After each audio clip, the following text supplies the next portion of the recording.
Hi, അപ്പോൾ നമ്മുടെ ഇന്നത്തെ റെസിപ്പി ഒരു മെഴുക്കുവരട്ടിയാണ് കേട്ടോ. ചോറൊക്കെ കഴിച്ചു കഴിഞ്ഞിട്ടാണ് എല്ലാവരും വീഡിയോ കാണുന്നതെന്ന് അറിയാം. എങ്കിലും നമുക്ക് നാളത്തേക്ക് ഊണിന് റെഡിയാക്കാൻ പറ്റുന്ന ഒരു അടിപൊളി മെഴുക്കുവരട്ടി. ചക്കയൊക്കെ എല്ലാവരും വാങ്ങിച്ചിട്ടുണ്ടാവുമല്ലോ, അല്ലെങ്കിൽ ചക്കയൊക്കെ എല്ലാവരുടെ വീട്ടിലുണ്ടെങ്കിൽ ആ ഒരു ചക്കക്കുരു ഉപയോഗിച്ചിട്ട് ഉണ്ടാക്കാൻ പറ്റിയ മെഴുക്കുവരട്ടിയാണ്. ചക്ക ഇല്ലെങ്കിൽ ചക്ക വാങ്ങിച്ചിട്ടോ ചക്കക്കുരു വാങ്ങിച്ചിട്ടോ ഒക്കെ ഒന്ന് തയ്യാറാക്കി നോക്കൂ കേട്ടോ. നല്ല ടേസ്റ്റി ആയിട്ടുള്ള മെഴുക്കുവരട്ടിയാണ്. അപ്പോൾ നമുക്ക് എങ്ങനെയാണ് നമ്മുടെ ചക്കക്കുരു മെഴുക്കുവരട്ടി തയ്യാറാക്കുന്നത് നോക്കാം. നമുക്ക് നമ്മുടെ ഇൻഗ്രീഡിയൻസ് നോക്കാം. നമ്മളിപ്പോൾ ചക്കക്കുരു ഇതുപോലെ നീളത്തിൽ കട്ട് ചെയ്തെടുത്തിട്ടുണ്ട്. ഒരു 1/4 കിലോ ചക്കക്കുരു എടുത്തിട്ടുണ്ട്. അത് ഇതുപോലെ നീളത്തിൽ തിന്നായിട്ട് കട്ട് ചെയ്തെടുത്തിട്ടുണ്ട്. പിന്നെ എടുത്തിരിക്കുന്നത് വറ്റൽമുളകും ഉള്ളിയാണ്. വറ്റൽമുളകിന് പകരം ചില്ലി ഫ്ലേക്സ് ഉണ്ടെങ്കിൽ ചില്ലി ഫ്ലേക്സ് എടുക്കാം. എൻ്റെ കയ്യിൽ മുഴുവൻ വറ്റൽമുളക് ആയതുകൊണ്ടാണ് ഞാൻ മുഴുവൻ വറ്റൽമുളക് എടുത്തിരിക്കുന്നത്. ഉള്ളി തന്നെ ചേർക്കാം കേട്ടോ ഈ ഒരു മെഴുക്കുവരട്ടിയിലേക്ക്. അപ്പോൾ ആദ്യം നമുക്ക് ഈ വറ്റൽമുളകും ഉള്ളിയും ഒന്ന് ചതച്ചെടുക്കാം. അതിനുശേഷം നമ്മുടെ മെഴുക്കുവരട്ടി റെഡിയാക്കി എടുക്കാം. അപ്പോൾ നമ്മൾ മെഴുക്കുവരട്ടി ഉണ്ടാക്കാനായിട്ട് ഒരു പാൻ ചൂടാക്കാൻ വെച്ചിട്ടുണ്ട്. ഇതിലേക്ക് നമുക്ക് വെളിച്ചെണ്ണ ചേർത്ത് കൊടുക്കാം. അത്യാവശ്യം കുറച്ച് വെളിച്ചെണ്ണ വേണം, എങ്കിലേ നമ്മുടെ മെഴുക്കുവരട്ടിക്ക് ടേസ്റ്റ് ഉണ്ടാവുള്ളൂ. വെളിച്ചെണ്ണ ഒന്ന് ചൂടായി തുടങ്ങുമ്പോൾ നമുക്കിതിലേക്ക് കടുക് ചേർത്ത് കൊടുക്കാം. നമുക്ക് ഈ മെഴുക്കുവരട്ടി 2 രീതിയിൽ ചെയ്യാം കേട്ടോ. വെളിച്ചെണ്ണ ഒഴിച്ച് കടുക് പൊട്ടിച്ച് നമ്മളിപ്പോൾ ചെയ്യുന്ന രീതിക്ക് പകരമായിട്ട് ആദ്യം ചക്കക്കുരു വേവിച്ചിട്ട് ചെയ്യാം. പക്ഷെ അതാവുമ്പോൾ 2 പാത്രം കഴുകേണ്ടി വരും. ഇതാവുമ്പോൾ ഒറ്റ പാത്രത്തിൽ നമുക്ക് കാര്യങ്ങൾ നടക്കും. അപ്പോൾ നമ്മുടെ കടുകൊന്ന് പൊട്ടി വരട്ടെ.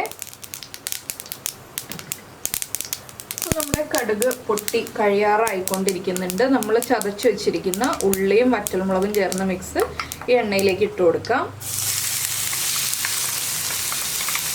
ഇതിലേക്ക് ഇനിയും നമുക്ക് 1-2 കാര്യങ്ങളും കൂടി ചേർക്കാനുണ്ട്. ഒരു 1/2 ടീസ്പൂൺ മഞ്ഞൾപ്പൊടി, അതുപോലെ തന്നെ 1/2 ടീസ്പൂൺ എരിവുള്ള മുളക് പൊടി.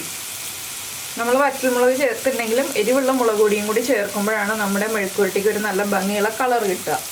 ഇനി നന്നായിട്ടൊന്ന് ഇളക്കി മിക്സ് ചെയ്യുക.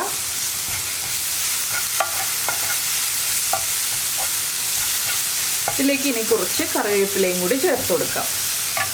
ഒരു 2 തണ്ട് കറിവേപ്പിലയും ചേർത്തിട്ടുണ്ട്. ഇനി ഇതൊന്ന് ഇളക്കി മിക്സ് ചെയ്തതിന് ശേഷം നമ്മൾ കട്ട് ചെയ്ത് വെച്ചിരിക്കുന്ന ചക്കക്കുരു ഇതിലേക്ക് ഇട്ട് കൊടുക്കാം. ഉള്ളിയും മുളകും ഒന്നും കുക്കായി വരണം എന്നില്ല. എന്താണെന്ന് വെച്ചാൽ നമ്മുടെ ചക്കക്കുരുവിൻ്റെ കൂടെ എല്ലാം ഒരുമിച്ച് കുക്കായി വന്നോളും. ഇതും കൂടി ചേർത്ത് ഒന്ന് ഇളക്കി മിക്സ് ചെയ്യുക. ഇതിലേക്ക് ഉപ്പ് ഇപ്പോൾ ചേർക്കരുത്. ഉപ്പ് നമ്മൾ അവസാനം ചേർത്ത് കൊടുക്കുക കേട്ടോ. ചക്കക്കുരു ഒരു 3/4 ഭാഗം കുക്കായി കഴിയുമ്പോൾ മാത്രം ഉപ്പ് ചേർത്ത് കൊടുക്കുക. ഇപ്പോൾ നമുക്കിത് കുറച്ച് വെള്ളം തളിച്ചിട്ട് അടച്ചു വെച്ച് വേവിച്ചെടുക്കാം.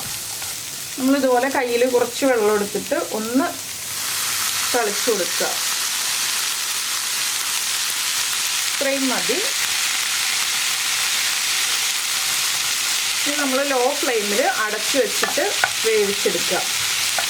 വളരെ സിമ്പിളായിട്ടുള്ള മെഴുക്കുവരട്ടിയാണ്. ചക്കക്കുരു ഒന്ന് നന്നാക്കി എടുക്കാനുള്ള ബുദ്ധിമുട്ട് മാത്രമേ ഉള്ളൂ. ചക്കക്കുരു നമുക്കിപ്പോൾ സൂപ്പർ മാർക്കറ്റുകളിലൊക്കെ മിക്കവാറും നന്നാക്കി അവൈലബിൾ ആയിരിക്കും എന്ന് തോന്നുന്നു. ഞാൻ പോയി നോക്കിയിട്ടില്ല കേട്ടോ. ഞാനപ്പോൾ കൂർക്ക ഇതുപോലെ നന്നാക്കിയിട്ട് അവൈലബിൾ ആണല്ലോ, അതുകൊണ്ട് പറഞ്ഞു എന്നേ ഉള്ളൂ. അപ്പോൾ നിങ്ങൾ പോയി നോക്കിയിട്ടുണ്ടെങ്കിൽ കിട്ടുന്നുണ്ടെങ്കിൽ വാങ്ങിച്ചിട്ട് ഇതുപോലെ ഒന്ന് റെഡിയാക്കി നോക്കൂ. നല്ല ടേസ്റ്റി ആയിട്ടുള്ള ചക്കക്കുരു മെഴുക്കുവരട്ടി കൂട്ടിയിട്ട് നമുക്ക് ഊണ് കഴിക്കാം. അപ്പോൾ ഞാനിത് അടച്ചു വയ്ക്കട്ടെ. അപ്പോൾ നമ്മുടെ ചക്കക്കുരു അടച്ചു വെച്ചിട്ട് ഒരു 5-6 മിനിറ്റ് ആയി. നമുക്കിതിലേക്ക് ഇനി ഉപ്പ് ചേർത്ത് കൊടുക്കാം. വേവാൻ സമയമെടുക്കുന്നു എന്നുണ്ടെങ്കിൽ വീണ്ടും കുറച്ചുകൂടി വെള്ളം തളിച്ചു കൊടുക്കാവുന്നതാണ് കേട്ടോ. അപ്പോൾ ഞാൻ ഉപ്പ് ചേർത്തിട്ടുണ്ട്. ഇനി ഇതൊന്ന് നന്നായിട്ട് ഇളക്കി മിക്സ് ചെയ്യാം. അപ്പോൾ ഞാൻ ഒരു പ്രാവശ്യവും കൂടി വെള്ളം തളിച്ചു കൊടുത്തിരുന്നു. ഇപ്പോൾ നമ്മൾ ഇങ്ങനെ കട്ട് ചെയ്യുമ്പോൾ കട്ടായി വരുന്നുണ്ട്. അപ്പോൾ വേവായി തുടങ്ങിയിട്ടുണ്ട്. ഇനി ഒരു 2 മിനിറ്റും കൂടി അടച്ചു വെച്ചിട്ടുണ്ടെങ്കിൽ നന്നായിട്ട് കുക്കായി കിട്ടും. അപ്പോൾ ഉപ്പ് ചേർത്ത് നന്നായി ഇളക്കിയതിന് ശേഷം വീണ്ടും അടച്ചു വെക്കണം ഒരു 2 മിനിറ്റ്. അപ്പോൾ നിങ്ങൾ വേവിച്ചിട്ടാണ് ഈ ഒരു മെഴുക്കുവരട്ടി ഉണ്ടാക്കുന്നതെന്നുണ്ടെങ്കിൽ ഇതുപോലെ ഇളക്കുമ്പോൾ ഉടഞ്ഞു പോട്ടെ. അതുകൊണ്ടാണ് ഞാൻ ഈ വേവിച്ചിട്ട് മെഴുക്കുവരട്ടി ഉണ്ടാക്കി കാണിക്കാതെ ഇതുപോലെ മെഴുക്കുവരട്ടി ഉണ്ടാക്കുന്നത്. അപ്പോൾ നമുക്ക് വീണ്ടും ഒരു 2 മിനിറ്റും കൂടി അടച്ചു വയ്ക്കാം. അപ്പോൾ നമ്മുടെ മെഴുക്കുവരട്ടി നമ്മൾ അടച്ചു വെച്ചിട്ട് ഒരു 2 മിനിറ്റ് ആയി. വെള്ളമൊക്കെ വറ്റി വന്നിട്ടുണ്ട്. ഇനി നമുക്കിത് തുറന്ന് വെച്ചിട്ടൊന്ന് ഡ്രൈ ആക്കി എടുക്കണം എന്നുണ്ടെങ്കിൽ ഡ്രൈ ആക്കി എടുക്കാം. തുറന്ന് വെച്ചിട്ട് സ്പ്രെഡ് ചെയ്തിട്ടിട്ട് ഒന്ന് വെള്ളം വറ്റിച്ചെടുക്കുക. അത്രയേ ഉള്ളൂ മെഴുക്കുവരട്ടിയുടെ പരിപാടി. വളരെ സിമ്പിളായിട്ടുള്ള റെസിപ്പിയാണ്. അപ്പോൾ നിങ്ങൾക്ക് ഈ ഒരു റെസിപ്പി ഇഷ്ടമായി ഉണ്ടാവുമെന്ന് വിചാരിക്കുന്നു. ഞാനപ്പോൾ ഇതിൻ്റെ ഉപ്പൊന്നും ചെക്ക് ചെയ്തിട്ടില്ല. ഉപ്പൊക്കെ ഒന്ന് ചെക്ക് ചെയ്തിട്ട് ചൂട് ചോറിൻ്റെ കൂടെ കഴിക്കാൻ പറ്റിയ നല്ലൊരു മെഴുക്കുവരട്ടിയാണ്. കഞ്ഞിയുടെ കൂടെയും ചോറിൻ്റെ കൂടെയും കഴിക്കാം. അപ്പോൾ നമുക്കിപ്പോൾ ചക്കക്കുരുവൊക്കെ നന്നായിട്ട് അവൈലബിൾ ആകുന്ന സമയമാണ്. അപ്പോൾ ഈ ഒരു സമയത്ത് ഇതുപോലൊരു മെഴുക്കുവരട്ടിയൊക്കെ ഉണ്ടാക്കി കഴിച്ചു നോക്കൂ. നന്നായിട്ട് ഇഷ്ടപ്പെടും. ചക്കക്കുരു ഇഷ്ടപ്പെടുന്നവർക്ക് കേട്ടോ.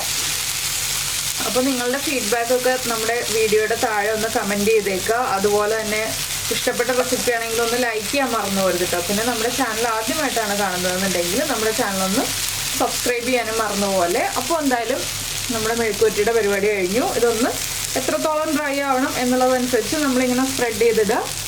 ഒന്ന് ഇളക്കി മറിച്ച് കൊടുക്കുക, വീണ്ടും സ്പ്രെഡ് ചെയ്തിടുക, ഇളക്കി മറിച്ച് കൊടുക്കുക. അത്രയുള്ള പരിപാടി. അപ്പോൾ നമുക്ക് നമ്മുടെ അടുത്ത റെസിപ്പിയുമായിട്ട് അടുത്ത ദിവസം വീണ്ടും കാണാം.